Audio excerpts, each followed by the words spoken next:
Hi, my name is Ajwa Chimating from the National Minority Equality Forum, and this is For Your Health News. Your health, your news, your power. And I'm here with Jasmine Leonard, one of our 40 under 40 class of 2025. Congratulations, Jasmine. Would you like to introduce yourself? Yes, thank you. My name is Jasmine Leonard. I'm a senior business consultant at CareFirst BlueCross BlueShield, and I'm from gorgeous Prince George's County, Maryland. You said gorgeous Prince George's County. Yes, always repping, always proud. We were just in Prince George's County yesterday at Sanctuary Church for one of our mini clinics. So it was wonderful to be there. But first, how exciting is it to be one of the 40 under 40? What have you seen that has excited you as far as your class? Well, first of all, I don't know how I got into such an amazing class, filled with so many amazing people that are doing the real work. And honestly, just in the state of the climate that we're in, it just feels good to be surrounded by people that are dedicated to health equity. Right. I think that's what drives me. That's what gives me hope. And that's what really just makes me say, okay, we're in the right place. We can get through this. We can get through this. So let's talk about the environment, and the importance, I guess, of recognition, perhaps, of folks who are dedicated, to minority health and health equity. It's tough right now, right? We just don't know where things are going to go, with funding cuts to a lot of health equity programs. What is driving you? What is helping you stay the course? So I think being dedicated to this work, not just when it became a buzzword, but before I even knew what health equity really was, knowing that my life was really looking at predicating, understanding the intersection between Black health and the history of health. And I did a concentration in Africana studies and human biology in my undergrad. And so I always have been looking at why is it different for Black people? Why is it different for minoritized communities? Yeah. And so I think when you're dedicated from the start, no matter what you go through, no matter what happens, you're still going to steadfast in that. And so I think that that's what keeps me going. And that's what really is just why I'm here. So I'm about to call you Professor Leonard. Why is it different? Why is it different for Black folk? Well, we have to think about how we got here. We have to think about the culture of white supremacy and systemic racism and systemic oppression, and just understanding that we weren't given the same opportunities as everyone else when we got here. So we have a situation in which we are forced to really deal with the history. And I know sometimes we can't really talk about history, but we have to talk about that if we're going to understand the disparities and then be able to work towards improving the health disparities. So what does the history mean for the present? What is that intersection with healthcare? Yeah, so I think we have to look into history to understand where we are right now and to understand where we don't want to go. A lot of the things that are happening right now have happened before. When we look at wanting to exclude populations, wanting to potentially say that, we're going to remove protections and go back to situations in which we are not looking at the full totality of what is going on in the country, but just looking at subsections of it. Right.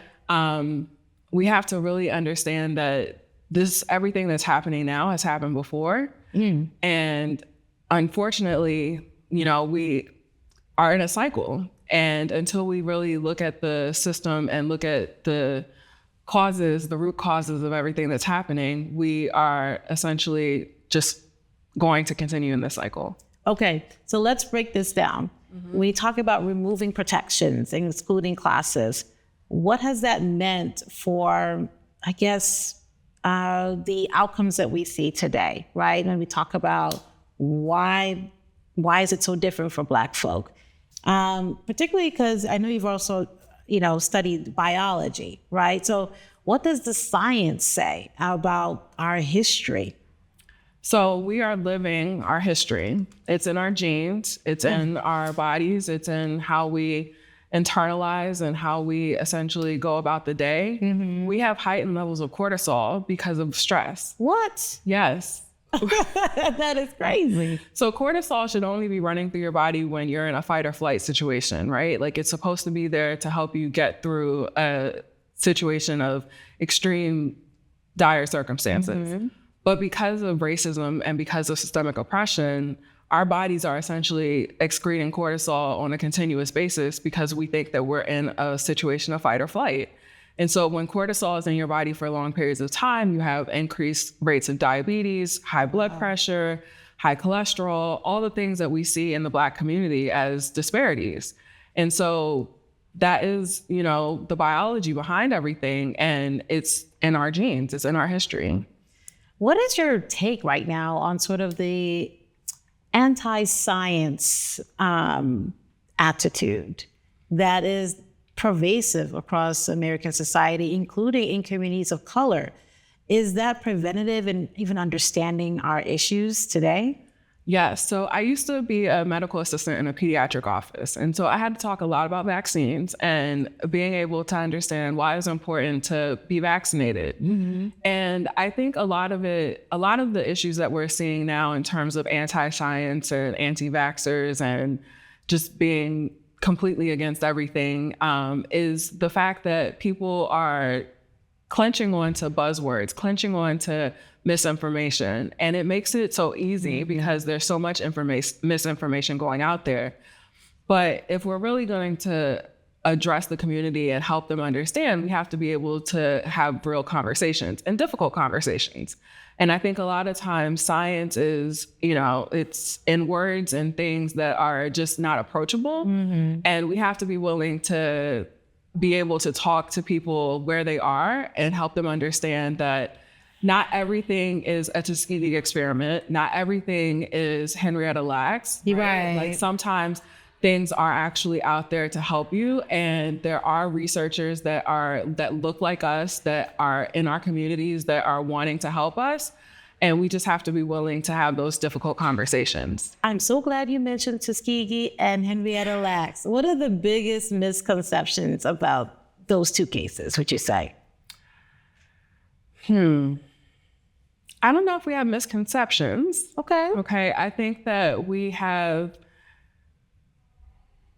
in today's society, we have misconceptions that we think that everything that comes out in terms of a clinical trial is going to be a Tuskegee or a Henrietta Lacks.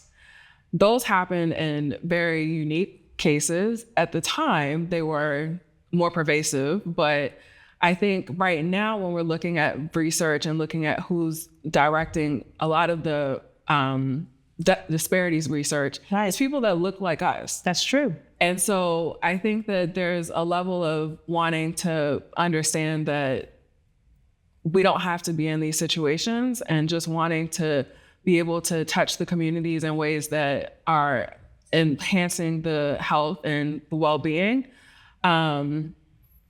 But I think that there's a level of scrutiny that's happening that is warranted, right? I think research hasn't done enough to really get to people and to be able to, like I was saying, speak at a level that is approachable, that is for the greater good. Right. And so I think that we have to get out of our towers and be willing to get on the ground and help people understand that this is work that has to be done and work that's important, because when we don't have people represented in clinical trials, we have situations in which disparate outcomes happen. Let's talk about that. What happens when we don't participate in clinical trials? What exactly do you mean? So when we're not participating in clinical trials, essentially these medicines, these vaccines, whatever, essentially is just being looked at in the cisgender white population. And so not everything is going to have the same biological outcomes for populations that are within other minoritized, historically excluded communities. And so if you're not in the clinical trials, you're not going to be able to stand up and say, hey, this feels different. This doesn't work for me. Or I experience this differently. Or like, this doesn't this doesn't do anything for me. Right. And so essentially you're excluding your voice from the conversation. That's an excellent way to put it, because those are the medications that are going to be prescribed to treat any particular disease anyway, right? Mm-hmm. So if we are not participating in clinical trials, that's to our own detriment. Is that what you're saying? Yes, in some ways, yes. Okay. I want to talk back a little bit about, you mentioned stress as an example of ways that can impact us with and lead us to a road of other conditions. What could people be doing right now in their own communities and their own families for themselves to follow the science in order to, achieve better health for themselves or for their loved ones? Where do they go for the right information? So I think that there is a wealth of information that's coming from NMQF, right? You all are always putting out information that is approachable and that is actionable. But then I think that there is the opportunity to, if you're not connected to a doctor, to connect with like community centers, community organizations, nonprofits that are dedicated to the health and well-being of the communities, and then being able to just follow the knowledge, right? You mentioned NMQF. Thank you for the shout out. But where else can folks, equip themselves, empower themselves with the right information? So I would say if you're not connected to a primary care provider, there are a ton of nonprofits and organizations that have actionable information that can be used, right? If you think about looking for a therapist, there's therapy for Black girls. There's Health in Her Hue that is doing an amazing job and being able to do media communications on health, and then being able to connect providers that look and sound like you to people that are like us, right? And so I think that there are a lot of digital platforms that are able to help connection and to be able to just get you in a place and where you're able to hear science that actually makes sense and that is approachable. Okay. I do actually have one more question for you. And this is just, what could you say to our viewers about what they may not know or understand or need to know about vaccination? Oh,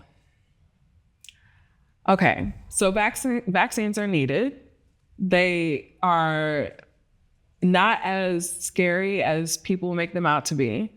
And I think they've become politicized after COVID because there was just a rapid approach to vaccination at that point. Right. We had never seen a vaccine be made and formed in such a short period of time that it caused uncertainty. Right. I'll be honest. I was skeptical too. I was just like, what? Wait a minute. We're able to do it this quick? Wow. Why haven't we vaccinated against other things?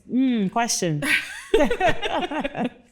But that just shows the power of being able to build around something. And when there's the resources and the money and the desire to do it, we're able to fast forward and be able to, produce a vaccine within a short period of time. Right. But the vaccines that we have for like MMR and for polio and for hepatitis A, right? Those have been around for so long. An American tradition. Yes. Right? Mm-hmm. I mean, I look back and I had my vaccine card and I was vaccinated against almost everything. There are a couple things I had to get a booster for as an adult because, again, we're learning what needs to be improved on. But vaccines don't have to be scary. They come with fact sheets. So if you're if you're getting vaccinated and your doctor doesn't have their VIS sheet, like that vaccine information sheet, ask for it. Because it has all the information. It tells you about the efficacy, it tells you about the safety, it tells you about how long it's been around and just the way in which it's going to interact with your body and all of that. And so I think that there's a lot of understanding that could be improved on with vaccines. But it's also, again, like I was saying, in terms of being able to have approachable conversations, not everyone is willing to take the time to have those conversations. Yeah, but maybe they can start with the fact sheet. Yes, the fact sheet is there. Thank you so much. I appreciate your time today. Thank you. Okay.